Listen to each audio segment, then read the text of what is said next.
mujaddid daripada Tariqah Ba'alawi, yaitu Sayyidina Faqih Muqaddam. Faqih Muqaddam Muhammad bin Ali Ba'alawi.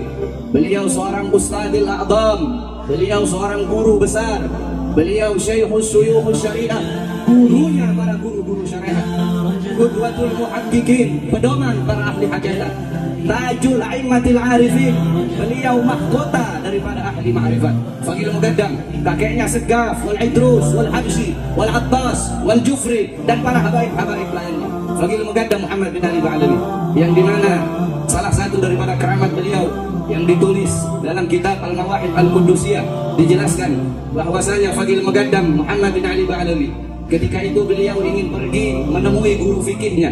Ketika beliau ingin menemui guru fikihnya, butuh waktu perjalanan 3 hari. Ketika beliau sampai, ternyata guru fikihnya sudah meninggal.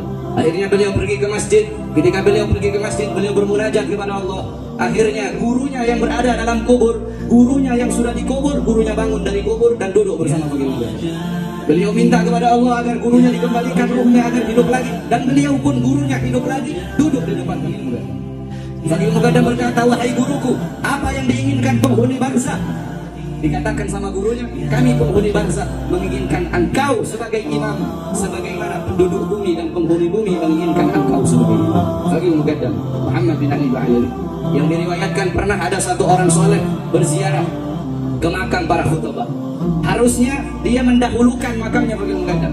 Jadi dalam adab atau akhlak dalam berziarah, ketika mereka berziarah di pemakaman para aulia di satu daerah, maka mereka harus mendahului makam Faqih Muqaddam Muhammad bin Ali Ba'alawi. Seperti contoh kalau kita di Jakarta, kita harus mendahului ziarah ke Habib Husain bin Abu Bakar Ali Idrus luar Batang, baru ziarah ke tempat ke Habib yang lain. Kalau ke Bogor, ziarah ke Habib Abdullah bin Muhsin Al-Attas, Keramat Empang, baru ziarah ke Habib yang lain. Nah, ini orang soleh, dia ziarah, dia mengakhirkan Faqih Muqaddam. Jadi dia mendahulukan makam para khutbah. Akhirnya ketika dia sedang berziarah, turun 2 orang dari langit. 2 orang dari langit turun, yang satu pegang tangan kanannya, yang satu pegang tangan kirinya. Diangkat, ditaruh di depan makamnya Faqih Muqaddam. Ini orang soleh gemetaran karena 2 orang ini turun dari langit, yang satu pegang tangan kanannya, yang satu pegang tangan kirinya, diangkat, ditaruh di depan makamnya Faqih Muqaddam. Dan 2 orang tersebut berkata, "Kalau kau mau ziarah, dahulukan ziarah kepada Faqih Muqaddam." Ditanya sama orang soleh, "Engkau siapa?" Sebelah kanannya ditanya, "Engkau siapa?" Dijawab, "Ana Abu Bakar As-Siddiq." Yang sebelah kiri ditanya, "Engkau siapa?" "Ana Umar bin Khattab." Jawab, kita lihat. Faqih Muqaddam Muhammad bin Ali Ba'alawi, beliau adalah salah satu daripada imam Tariqah Ba'alawi. Luar biasa.